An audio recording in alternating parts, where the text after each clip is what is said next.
We're at it again, and today we're taking a look at upping that editing game with some tight edits using trimming.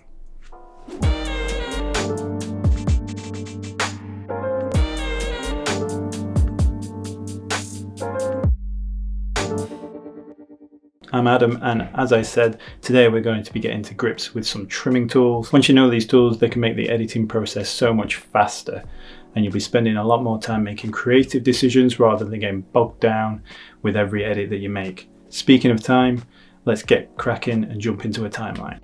So you might be familiar with the ripple tool from my video about the basics of editing, but if not, don't worry, I'm going to run you through it now, and trust me, you're going to find the ripple tool super useful. To perform a ripple trim, you can use the ripple tool, which can be found here, or use the shortcut B. There is another way I want to show you, but that's for later in the video. As you can see, the benefit of this trim is that you can work on a particular edit and the rest of the sequence moves to reflect your changes, so you aren't left with any black holes.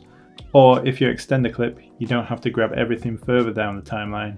Instead, everything trailing the clip moves further down the timeline, which means all your various clips stay in sync without any time consuming mockups. Now the next trim is called the roll trim, and it is particularly useful if you're editing to something like music where you want to keep things in sync. And to perform a roll edit, select the roll trim tool over here, or use the shortcut N. And when you select the edit point you want to trim, it will have two red arrows on either side of the edit. This means you're ready to roll trim.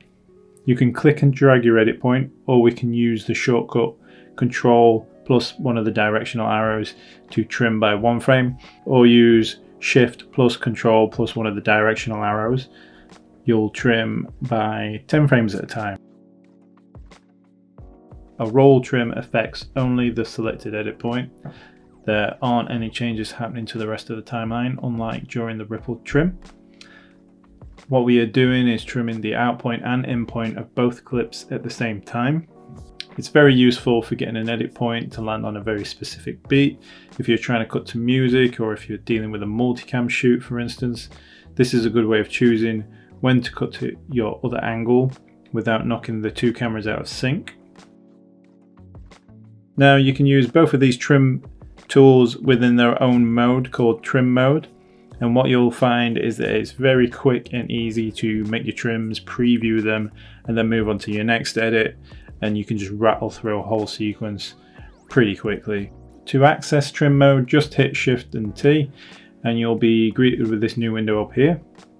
If you click on the left, you'll ripple trim the out point, click on the right and you'll ripple the in point, and down the center we get the roll edit. If you hit the play button or spacebar, you can preview the cut. And once you've selected an edit, you can use the J, K and L keys to perform your trims. Or you can use these buttons to trim by 1 or 5 frames at a time for a bit more precision. Once you are happy with the edit, you can jump to the next edit by pressing the up and down arrows. And there you go. Hopefully you'll be able to use these trimming tips in your next edit, and I'm sure you'll love them as much as I do. If you want to know anything about editing in particular, drop a comment below. But in the meantime, if you found this video useful, hit the like button, share with others and subscribe for more. I'll catch you in the next one.